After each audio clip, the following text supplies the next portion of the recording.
Everyone, আসসালামু আলাইকুম। সবাই কেমন আছো? আশা করি সবাই ভালো আছো। আমিও ভালো আছি। আজকে চলে এসেছে এই যে রুটি পোড়া খাইতে, মানে ভাইরাল রুটি পোড়া খাইতে।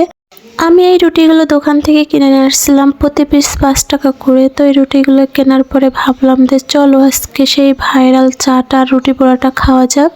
আমি রুটি পোড়াটা খাওয়ার জন্য ফার্স্টে এখানে চিনি দিয়ে দিচ্ছিলাম চুলায়, কারণ এই চিনিটা জ্বালিয়ে আমি ক্যারামেল তৈরি করে নিব। এখানে আমি চুলাটা জাল দিয়ে অনবরত নাড়তেছিলাম, আর চুলার জালটা একদমই নর্মাল ছিল, একদমই লো ছিল। তারপর অনেকক্ষণ নাড়ানাড়ি করার পরে এখানে ক্যারামেলটা তৈরি হয়ে গেছে, লাল লাল হয়ে গেছে, দেখতেই পাইতেছো। তারপর আমি চুলার জালটা অফ করে দিয়ে এখানে দুধ দিছিলাম। এটা আমার এখানে বড় একটা ভুল হয়ে গেছিল। চুলার জারটা অফ করে দিয়ে আমার দুধ দেওয়ার কারণে পেছনে যে নিচে যে ছিল যে ক্যারামেল, ওই ক্যারামেলটা এঁটে গেছিলো। তোমরা দেখতেই পাইতেছো, একদম এঁটে জমাট বেঁধে গেছে। আমি মোট ছাড়াইতেই পারতেছিলাম না। ফার্স্টে আমি এই অবস্থা দেখে তো ভয় পেয়ে গেছিলাম যে দুধটা নষ্ট হয়ে গেল না চিনিটা নষ্ট হয়ে গেল। তারপর আমি চুলার জালটা ধরিয়ে দিলাম, দিয়েছি ট্রাই করতেছি যে এখানে ক্যারামেলটা আগুনের তাপ পেয়ে গলে যায় কিনা। তারপর অনেকক্ষণ নাড়ানাড়ি করার পরে এই যে গলে আসছিল, তখন আমার ভয়টা কম লাগতেছিল, কারণ দুধ আর এই যে চিনি নষ্ট হয়ে গেলে বাসা থেকে আমার মা তো বের করে দিবে, ঝাড়ু দিয়ে পিটানো শুরু করে দিবে আমাকে।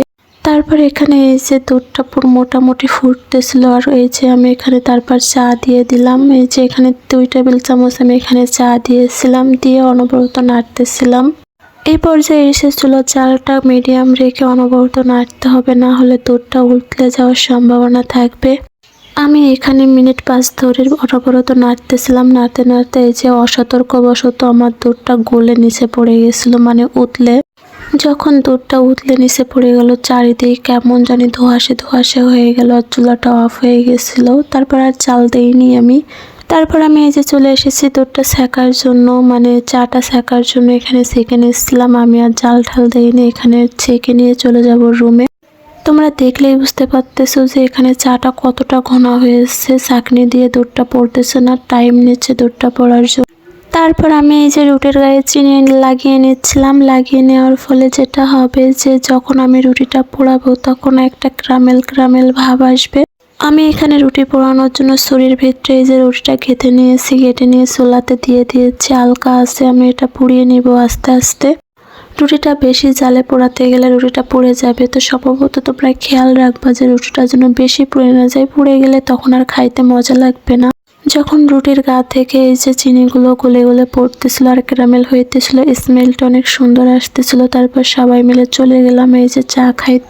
এখানে যে যেটা পেরেছে সে সেটাতে নিয়ে চা খাচ্ছে, মানে বলার বাইরে কথা, মানে কি বলবো। এই ছিল আমাদের চা খাওয়ার ফুল ভিডিও। তোমাদের যদি আমার ভিডিওটা ভালো লাগে তো অবশ্যই আমার ভিডিওটা তোমরা দেখবা, লাইক করবা, ফলো করবা। দেখা হবে আবার কোনো নতুন ভিডিওতে। আর যদি আমার ভিডিও তোমাদের ভালো না লাগে তাহলে স্কিপ করবা গাইস।